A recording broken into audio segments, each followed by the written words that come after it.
Well, Mike. Hey, Lou. Hey, Mike. How are you feeling? I feel good today, Lou. Oh, that's good because Yeah. if we listen to the Associated Press, and I think there's good reason to, um, we're kind of at an all-time low. Well, a historically recent low, at least, as far as how happy we feel. Yeah, yeah. Well, I feel like I just kind of accidentally started the show. Maybe we should officially start it in a different capacity. What do you think? I think you should go ahead and start the show. Yeah, let's do that.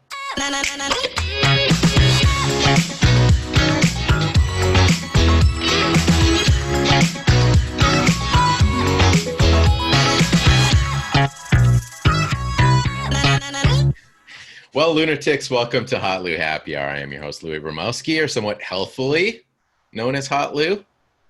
I'm still pretty happy, I guess, Mike Franklin. Yeah, it is funny as I watch back the show looking at the difference. I can sense my level of anxiety like within the first like few minutes. I don't know about Oh you. yeah, absolutely. Well, I mean, it's these are anxious times, as it were, and every new kind of condition of outrage, depending on when it hits our radar screen, which again, as we talked about a little bit yesterday or day before, one of these days, you know, as real life starts to be more and more online. I took my kid to hockey last night. Uh, I've basically been in the office every day without interruption. I can't remember the last time I worked from home. We're starting to schedule meetings in person again coming up. My Rotary meeting last week was in person for the first time in 3 months. It's just getting easier, and I think thankfully it's getting easier to ignore the news because I don't put that evil on myself, and B, it's just not, it's not right in front of me. I'm not staring at it constantly as we were for that period of time. In fact, I'm debating like a total break from technology for at least a day or two, turning off my phone, like not just like putting it in my pocket, but like turning it the F off and leaving it somewhere where I don't have it.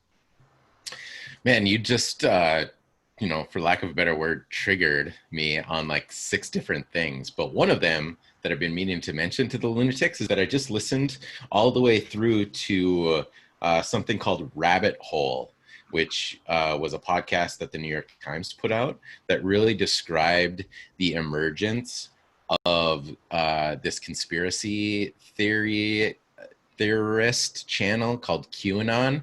I have a feeling you are probably kind of remotely familiar with QAnon. Heard the Yeah, phrase, I don't really know what it is.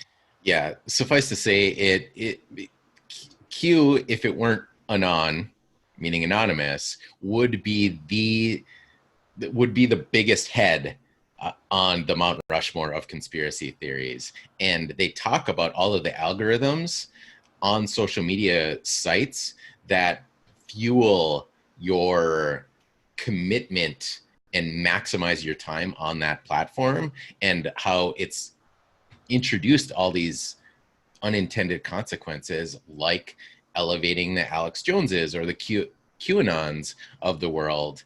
Or, I think what is kind of central to the Facebook hate, other than people just hating billionaires in general and the Zuckerbergs of the world, is blaming Facebook for their own outrage sometimes, and not necessarily the community that they might be a part of or some other things. That the algorithm is designed either purposefully or accidentally to reinforce whatever behaviors and emotions that you have that would keep you on that platform.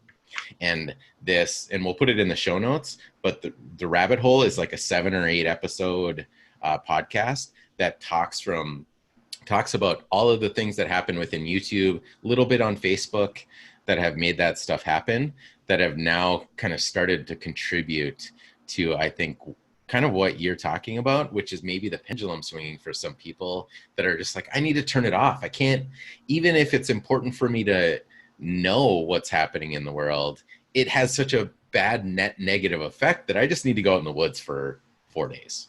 It's I didn't have time to research this in the last minute, but I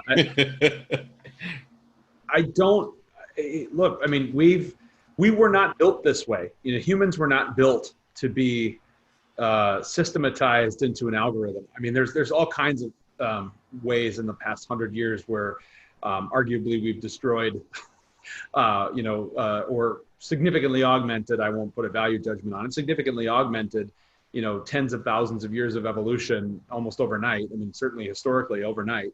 And social media is just the latest example of it. And, grounding ourselves in eternal truths is not something we functionally do anymore. I mean, the single biggest, and I'm talking religious, but the single biggest religious category in the United States as of today is non-aligned and not practicing. And that is something that, as a practicing and struggling, constantly struggling sort of religious person, it gives me pause, and it gives me hope. It helps to fill that hole where you can relate everything to something that looks like an objective truth when everything else in your life is so relativistic and changes on a dime.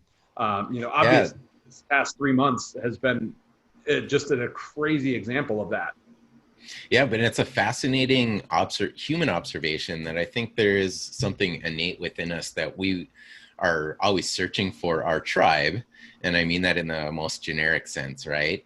That, religion can make that happen for people, even if personally you aren't completely aligned with, whatever even the messaging is around that particular teachings of that religion. There still is a community that you can become a part of, and they talk about this. It's more than communal. I think there's something within us too that seeks to place ourselves not just in a community of contemporaries, but into the proper order in the universe. And I mean, I think that when done well, I mean, that's, I don't know.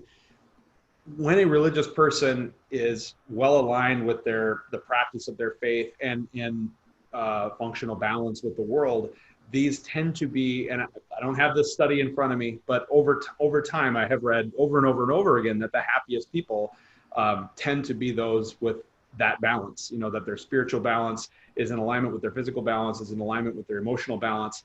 And those are all important components of what makes us human beings. And to ignore the spiritual, which arguably our culture has increasingly done, I don't even know that it's arguable. Our culture has, I will just state it as a fact, our culture has increasingly done for decades, if not longer, has left a hole in what, and I do think it's communal. I mean, I think it is that, but I think that's where I was headed with that. I think that, absent the opportunity to find people who might have had kind of spiritual feelings in one particular manner or another 150 years ago, it was a little bit harder to do that. And religion filled that gap for a lot of people, whether it was innate, search for your bigger meaning within the universe, or just to be able to be a part of a community. And with the advent of the internet, for the people who didn't necessarily gravitate towards the more spiritual side, as you're talking about, as they in fact seems to be societally shifting away from that, now there's this huge gap where if you don't have that community, it does have a potentially a net negative effect on your emotional being. And then the internet actually enabled a couple of interesting things, right? It allowed people to find their tribe and align with whatever their political views were, and in some cases, if you were absent that at all, it could be very compelling to land in these conspiracy theory communities that even if you just didn't believe them at the beginning, as you become a part of that community, you have kind of no choice that if you want to remain in the community, that you have to indoctrinate yourself to those beliefs.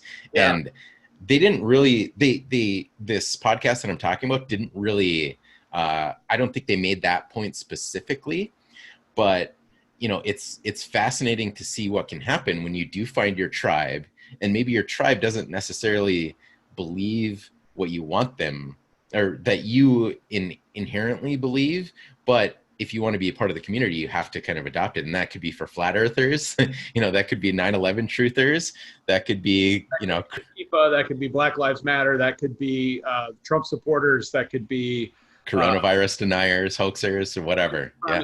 I mean, it is hard as a student of history and a person of faith not to look at all of these various communities cropping up and saying this is a manifestation of the whole that was left by, I won't even say religion, although I think religion was, and for many people still is, such a central part in what are your community's overriding values. And we don't, as a country, we certainly, it would be almost impossible to say what are our overriding values as Americans today. Whereas 30, 40 years ago, I think that was something that our parents probably could have answered in a heartbeat. And that's, I mean, to one set, that's liberating, right? Where people don't feel like they have to conform. However, that's also, as we're seeing, I think it could be very dangerous. In terms of, again, I'll just be honest, I cannot see this as anything other than tribal, right? And maybe you have these, you know, we are innately tribal. I think that's exactly right. I think probably all you anthropologists, lunatics out there can probably just chime in, and sociologists can confirm that. We are innately tribal. And when your overarching menu of potential tribes has grown and is so accessible to you, and you combine that, I think it's a sort of a vicious cycle with a downturn in your relationship with the, if you want to say, the larger community or the overriding tribe, the dominant tribe, that can be dangerous. Yeah, I mean, that could put you in the in that tribe that is the victim of the tyranny of the majority. Or let's even say that that's not the case. There's almost invariably going to be one of those tribes that sees you as the enemy, or you see them as the enemy. And if that message gets amplified through some sort of social media or however you consume your media, then, you know, that can either amplify your own beliefs in the whole thing or just skyrocket your anxiety, as we just got, 10, 15 minutes into this conversation, just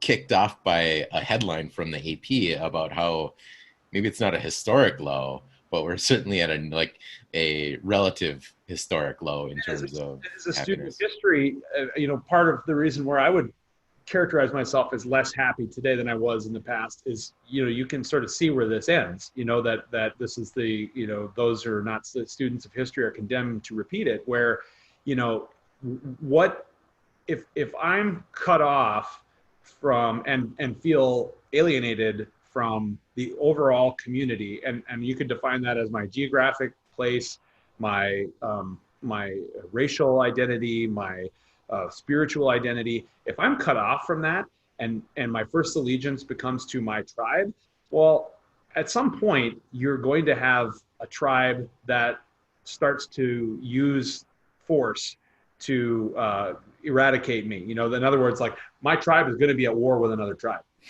And this is, you kind of see where this ends. And it's because it's happened about 1 billion times throughout history, where some tribe's going to wind up with all the guns and declare that they're at war with one of the other tribes or many of the other tribes, and will be vying for power. And the beauty of the United States was, and I realize very acutely that this was not perfectly applied, to say the least, but at least the ideal was that we were going to be above that we were going to be a melting pot, which is, somebody unbelievably to me said that was a racist statement. the other day. And I mean, I guess I shouldn't be surprised because like literally racist statement. But or the idea that as we grew up with the sort of definition of not being a racist was saying things like, I don't see color, I want to see you as a human being. And now it's precisely racist to say that. And so what the hell Yeah. supposed to tell people like us who are brought up to sort of train yourself to see each other as human beings and not as members of a tribe, to put a small t on the tribe. But now the definition of racism is doing that, is not recognizing your beautiful difference with what I bring to the table. Yeah, again, there's like 17 things that I want to say about that. But the last one, I actually made an observation about myself a few days ago, because now that South Minneapolis is completely destroyed, a lot of the people from South Minneapolis have been shopping in the neighborhoods where I shop. So I was on maybe 3 days ago at my normal local grocery store. Not yet a sponsor. I mean, I can't believe they're not banging down our door trying to sponsor the hotlou happy hour. Otherwise, I'd mention them by name because they do a great job. But I just noticed the demographics in the store were very different. And not that it wasn't diverse before, but you could tell that the grocery store in the neighborhood 2 miles away is gone now. And the next closest one is the one that I go to. So things were very different. And 4 or 5 months ago, I would say that in that normal circumstance, I probably wouldn't have even noticed. I don't think I would have. I think I would have walked through the store and it would have just been like a normal day. And now I seem so much more acutely aware of those differences. And I wonder if that's, if that makes it better or worse. Like, is it better for me to not even notice? Or is it better for me to actually make that observation? Or does that actually make me becoming acutely aware of that? But by its very nature seems to mean that if I weren't aware 4 months ago, but I am now, that those biases are maybe going to come out in me in a more amplified way that otherwise maybe wouldn't. Right. And I don't know what the answer to that is, but one fascinating thing about another thing that it just triggered a memory in me that I saw, I think a week or two ago, that is fascinating what's happening in social media networks, is that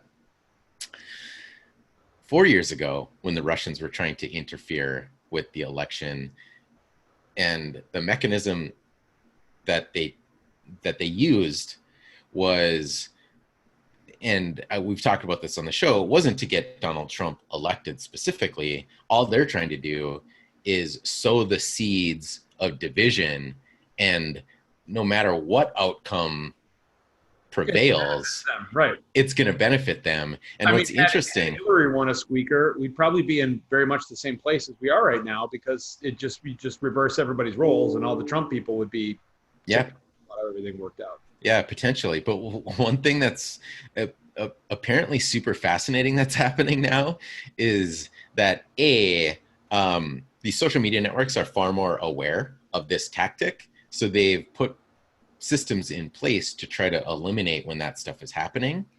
But an unintended consequence happened there when they applied the solution. And I think you're going to be fascinated by this, Mike. But what's happening now is, instead of the Russians injecting these crazy conspiracy theories or misinformation campaigns, they're actually bubbling up organically within the United States. And now the Russians' role in them is just to take what's already existing and amplifying them, rather than actually using Inception. So rather than doing the Inception model from 4 years ago, I don't even know what this model is. It's just like the amplification method. I can't say I'm surprised, and sort of like, what else could we expect? I mean, I don't. It's like this the way we use language. Like there's a whole group of people who just think the whole Russian thing was a hoax, when that isn't even actually what the president said. He said that it was a hoax, that he was in on it, basically, and believe that or don't, I don't really care. But it's not a hoax. It's never been a hoax. You can go back again to basically the absolute very beginnings of our republic and find foreign interference. Now it's just happening online, and they don't have to leave Moscow to do it, or Kuala Lumpur, or wherever the hell they are. And so, well done, everybody. Well done, Americans, for falling for the trick. Yeah, and I can't believe I've now introduced the lunatics to QAnon, so I'm part of the problem. I still don't understand what it was. So I fully accept now that I'm old. I'm too old to grasp new concepts as willingly as I once was. Like TikTok? Yeah, don't get it. yeah, I didn't get it either. Like Instagram, don't get it. Don't understand why it's valuable. My wife gets it. She loves it. She spends a lot of time on it. It makes zero sense to me. Like, what worth is it to me to look at a bunch of pictures without any words? Like that to me is like just completely a foreign concept that contributes nothing to my well-being. There is one Instagram. Well, there's probably two Instagram accounts that I know you'd love. One is I'm clearly on this crusade to make Cartnarks the most popular new channel all over the world. And Cartnarks has their own Instagram channel where people are now publishing their own like Cartnarks thing. But the other one is called Influencers in the Wild. And what people do is they capture people just doing absurd things just in the world and try to then republish them doing the dumb things. And where I think you'd actually enjoy it right now that I'm enjoying is there are all these influencers who go out to like the fringe of where the protests and rioting is happening, decked out in like riot or protest gear. They hold up their sign to make it look like a perfect shot, like they're part of like the movement. And it's the height of virtue signaling, because in the videos they'll often catch them like holding up their sign, get the perfect shot, and then they race away and they just leave. I saw one of these. Yeah, like, and I'm not saying I would get zero value out of it, but the sort of effort required to dig through the rest of the garbage, right? Nuggets. I feel like when I'm on Facebook, which is made for people like me, that sort of does that for me. The good stuff filters into my feed. The bad stuff or the useless stuff stays away. But I saw one of these. There was some outrage yesterday about there was a young lady that got out of her Mercedes that ran up to a black man and like gave a Black Lives Matter, pro Black Lives Matter fist or something, and then like said, "Oh, thanks," and then just like jumped back into her car and drove away. And I mean, okay. I'm totally not surprised that behavior exists. She gets to get the benefit of virtue signaling to her universe without actually having to do any of the work. I get it. Yep. And we're going to be introducing filters serve the same purpose for vanity's sake, I've learned. Yeah. So we're working on a new thing that we're going to introduce Mayor of Wokedale. We'd hoped to get, we need more bits on this show. And and we need the lunatics to submit your ideas for the Mayor of Wokedale. So we've got a prize for and I was hoping I could track down the legislator who wanted to take down all of the Lincoln stuff in Minnesota here. Oh, we can find it. I know who it is. Okay. So that will be our first Mayor of Wokedale, hopefully in the next couple of days here. But we're going to make that a recurring bit, and we need your nominations. So please, lunatics, send them in. Yeah. If you're, I mean, we're the point of absurdity is long past. It's in the rearview mirror. But I mean, we're literally just going to have to name each other like a randomized series of letters and numbers to avoid any kind of offense, because there's not a culture. There's not a culture. I'm not aware of a culture. Maybe there is one. But I'm not aware of any culture that's nailed humanity. That's sort of gotten all of the bad parts of humanity out and all of the good parts in. Not aware of that culture. Well, frankly, I won't be happy until we tear down the pyramids, because those were built with slaves, Mike. No, they were built with aliens. I think that's pretty speciest of you, but we'll have to move on to bigger and better news here. Since you mentioned this, this will reveal, not that the lunatics need any further confirmation, but this will reveal the lengths of my nerdiness. So there was a story in, I want to say yesterday or the day before, about how some intrepid scientists have run a new projection that concluded there are 36 human-like species in our galaxy, based on the number of stars that have planets in the Goldilocks zone, that have like all the conditions that would make a planet Earth-like. They figured out some giant equation, and they've concluded that, and it's a function of time as well. So like the relative age of their star basically says there are 36 other Earth-like planets out there that would have civilizations at or beyond where humanity is right now. And one of my Facebook friends posted that article.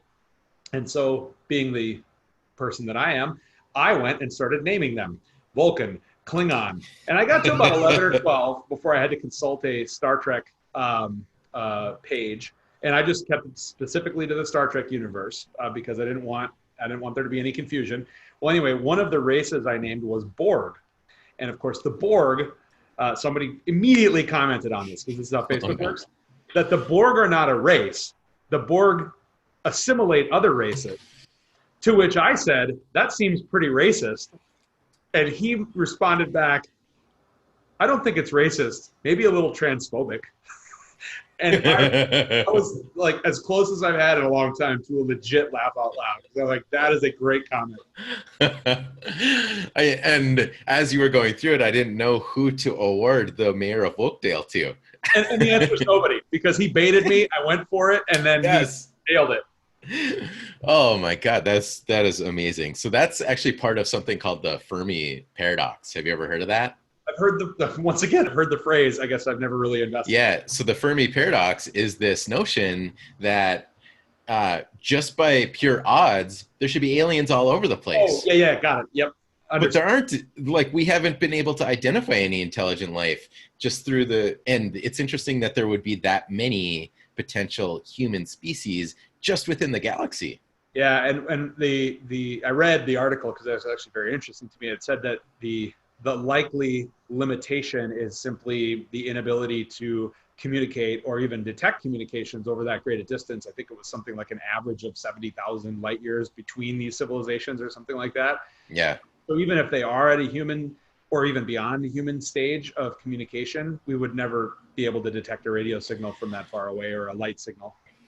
Yeah. And there's something also called the Great Filter, which, occasionally I wake up in the morning and I think I wonder if we're approaching that, because the Great Filter, for those uninitiated, is this notion that maybe one of the reasons that the Fermi paradox exists is because there's some great filter that we have not yet predicted that we're going to hit that will then actually make the human species go extinct. And then we can't communicate with those other groups. And we just don't know what it is. It could be nuclear war. It could be artificial intelligence. It could be coronavirus. It could be, who knows? There's some great sci-fi about this. There was the last new Star Trek series. So there was Picard that came out this year, but there was last year's season was Discovery, which was actually kind of a prequel series. It was set in the days before like Captain Kirk. But anyway, without turning this into Mike and Lou do sci-fi review, but kind of one of the premise of the series was essentially that was getting to a point of I guess you'd call it a filter, where basically the known universe was going to collapse on itself based on the accumulated species in the universe coming to this endpoint, and that became the kind of central tension point in the series, and it was resolved. Spoiler alert! I won't tell you what it is, but yeah, it actually wasn't resolved. It was resolved such that there's now a whole new problem that the crew is going to face in season 3. You know what? I'm happy to turn the rest of the episode into Mike and Lou review sci-fi, because I just rewatched Minority Report, and I think Minority Report is my favorite sci-fi movie, and I think I've watched it 15, 20 times at least. To be honest, I don't think I've ever seen it, or if I have, it's like once, and it was a million years ago. It is so good, and the only criticism that really exists for it, Tom Cruise, Steven Spielberg, and the notion that they can predict the future and stop crime. And I just think it's fascinating storytelling. It's great sci-fi without the sci-fi actually being in your face. And the only criticism that really exists for the film is that the end of the movie kind of ties a bow on it. And it's like a super happy ending. It's just too clean and happy. You know, what's interesting is that I mean, that's a great philosophical thought point, right? Is that if you could, I mean, the way it's expressed is if you could kill baby Hitler, would you, right? I mean, you know, Yep. on the one hand, it's a baby. On the other hand, it's going to be Hitler. And so, and it really gets into back to our modern day where George Orwell is looking more and more like a prophet rather than an author. Yeah. The subject would become thought crime, right?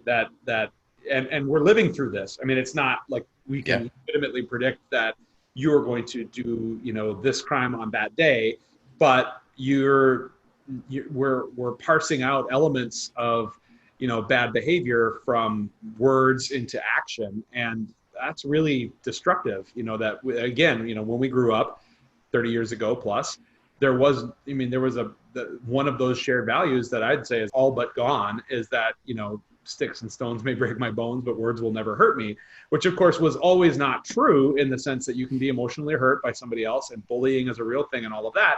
But that the free expression of ideas is something we should all hold as dear as any other principle that we have as a country. And specifically on the university campus, that has been gone for a long time. And now it's more or less gone in society as well. Yeah, Dave Chappelle talks about Emmett Till, and the fascinating events surrounding Emmett Till. And I might get some of the details wrong, but Emmett Till was lynched, and the lynching, as it turns out, was because he was accused of catcalling a white woman, and that white woman much later on admitted to saying that she made up the whole story. And Dave Chappelle's commentary on it was that if he could talk to that woman, he'd actually thank her, because his lynching might have been the keystone event that set off the civil rights movement.